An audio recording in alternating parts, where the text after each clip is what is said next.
29 things everyone with a vagina should definitely know. Warning. This post includes NSFW, but very cool, illustrations of vaginas. 1. The clitoris is not a button, it's more like a wishbone. When most people think of the clitoris, they think of the small visible part. But research indicates that it actually has branches that extend down underneath the skin, along either side of the vulva, kind of in a wishbone shape. These branches can potentially be stimulated from the outside, good to know. 2. What you think is your vagina is probably actually your vulva. The vulva refers to the outside, visible parts of your genitalia. It encompasses basically everything you can see: the labia, the clitoris, the urethra, the vaginal opening, and so on, and it's usually what most people mean when they say vagina. The vagina, on the other hand, is the muscular passageway that connects the vulva to the cervix. 3. Vaginas and vulvas come in lots of different shapes, sizes, and colors. There's a good deal of variation from person to person, and there's no such thing as a standard vulva, and that's according to science. 4. When aroused, the vagina can expand to around twice its normal size. Unaroused, the average vagina is about 3 to 4 inches deep. But during sex it can expand to about twice as big, specialist says. That's partially because of a process called vaginal tenting, which is what happens when you get aroused. When women become aroused, there's more muscular tension in the body, specialist says. That muscular tension draws the uterus upward, creating more space in the vagina lengthwise. 5. Not all women are born with hymens. And for those who do have hymens, they range in thickness and amount of coverage. What this means: you can't actually tell if someone is a virgin or not by doing a hymen check, according to specialists' books. 6. Your vagina won't be noticeably different after you have babies. There is actually no statistical difference in average recorded vaginal size between women who've had babies and women who haven't, according to fairly groundbreaking research published in 1996. 7. The G-spot maybe doesn't actually exist. At least not in the sense that there is a button in your vagina that, when pressed, equals orgasm. It's a bit more complex than that, surprise. First, some G-spot background. For years, researchers have known that there's an area about an inch or two up on the inside front wall of the vagina, the side closest to your belly button, that is associated with intense pleasure. That's why men's magazines love to recommend that your partner should insert a finger into your vagina and make a "come hither" motion to stimulate it. Here's where it gets a bit complicated. Imaging research and surveys done on twins have failed to find an actual organ, or distinct part of the anatomy, responsible for all that pleasure. Plus, not all women report having G-spots, or being able to find one on themselves. What does this mean? Well, that new research is pointing to the idea that instead of there being a particular spot or button that causes orgasms, the clitoris, urethra, and front side of the vaginal wall all work together as a clitorithrovaginal complex. When all three are stimulated just right, it can result in what some people refer to as a vaginal orgasm, aka a G-spot orgasm. Tell your partner not to retire that "come hither" motion just yet. 8. Feeling like you have to pee during sex, even though you just went? That's normal. About that clitorithrovaginal complex. Well, it can mean that sometimes your partner might be stimulating your urethra, or even bladder, during sex, which can potentially make you feel like you've gotta pee. There's also a thing called nerve crosstalk, which is where so much is going on down there that your nerves can become confused about what exactly it is they're experiencing, specialist says. It might feel like you have to pee, but you're actually just becoming aroused, she says. 9. About half of all American women use vibrators. In a nationally representative study of 3,800 women between the ages of 18 and 60 in the United States, researchers found that nearly half of the women had used a vibrator for masturbation, and 20% had done so within the past month. More than a third said they'd used one during intercourse, and 41% had used one during foreplay or sex play with a partner. Also interesting, 84% said they had used a vibrator externally, compared to 64% that had used one internally. 10. Your birth control pill can impact how wet you're able to get. So can breastfeeding in menopause. That's because your vagina's ability to lubricate is partially tied to estrogen levels, specialist says. The lower your estrogen levels, the harder it is to get wet naturally. 11. Using lube will make sex much more pleasurable for you, according to science. Lube is way underappreciated. 12. Roughly 16% of women say they've never had an orgasm during intercourse. And from the same study, about 20 to 30% of women say they only reached orgasm during sex about 1 in 4 times, or fewer. 13. About 30% of women felt some pain during their most recent sexual experience. There are some women who experience chronic pain from sex, like those who suffer from a condition called vulvodynia. But it is also incredibly common for women to occasionally and unpredictably feel pain while having sex, like if your partner rams your cervix, or if the fit is too tight, or you aren't quite lubricated enough, specialist says. The good news is that most of these reasons are preventable. For example, you can ask your partner to switch to a more comfortable position. You can use lube. Or you can ask for foreplay to last longer, so that you can become fully aroused and your vagina can be fully prepared for penetration. 14. Lesbians report having more orgasms than straight or bisexual women.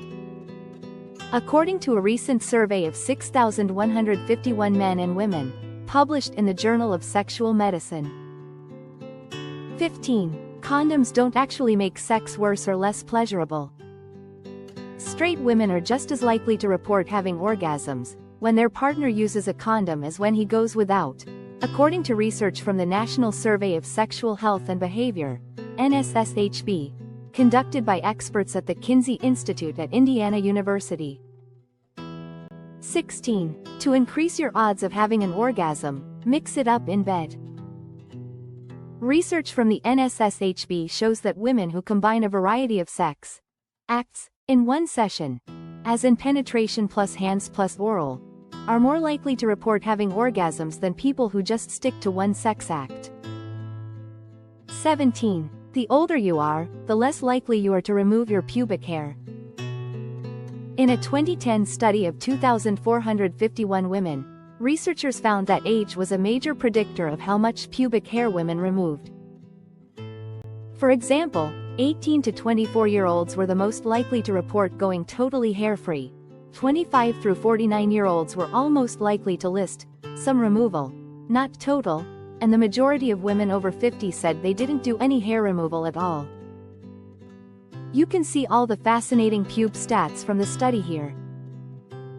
18. There is not really a normal amount of discharge to have. Vaginal discharge amounts vary from person to person, and what's normal for you might not be normal for your friend, specialist says. Also, your discharge amount can change depending on what time of the month it is, if you have an infection, and if you're on birth control.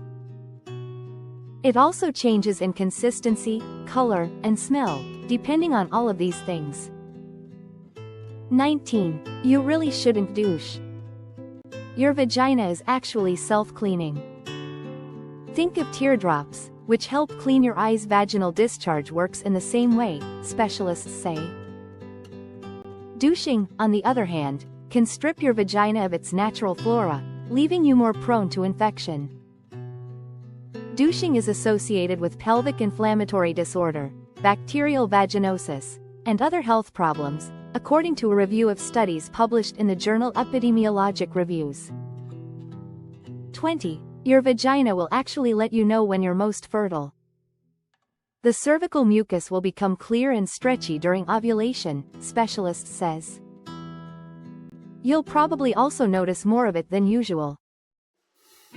21. Your vagina will also let you know if there's something wrong.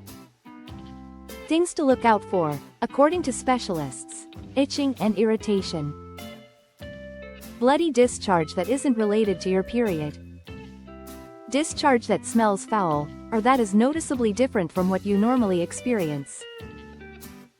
Changes in smell, consistency, amount.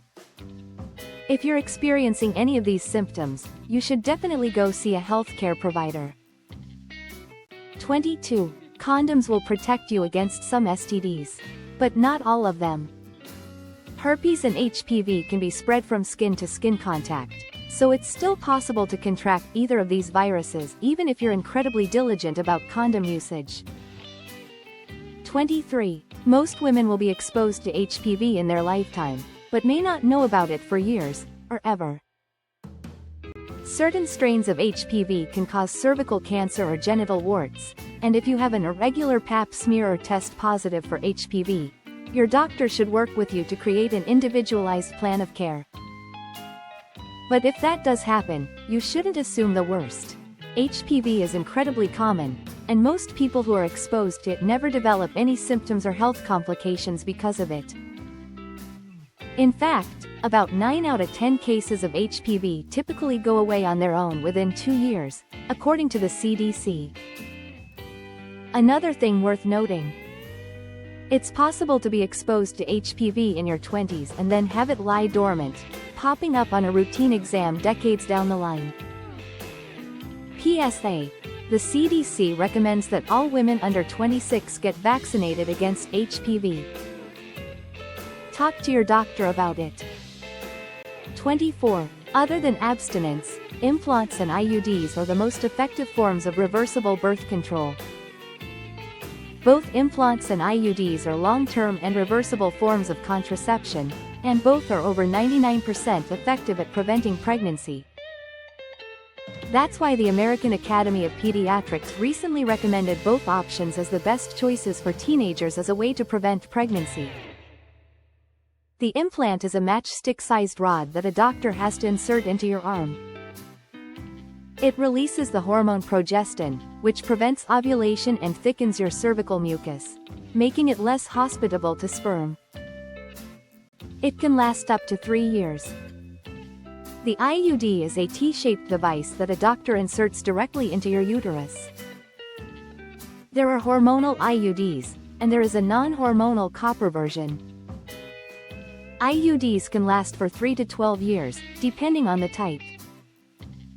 Worth noting: the implant and IUD do not protect against any STDs. 25. You shouldn't have penetrative sex for about 6 weeks after you give birth.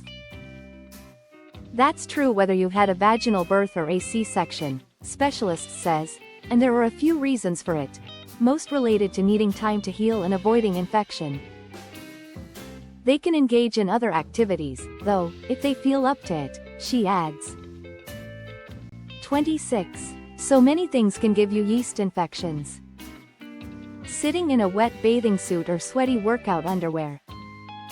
Drinking a lot of alcohol, or eating a ton of sugar. And being on antibiotics, because they can kill off all the good bacteria in your vagina and cause an imbalance that is hospitable to the fungus. Ick. Good news. Eating yogurt with live cultures in it may help restore that balance, specialist says.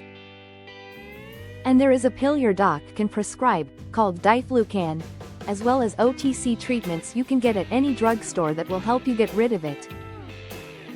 27. The vagina is tilted at roughly a 130-degree angle, which is why you have to insert tampons by aiming them at your back. That said, things change with time.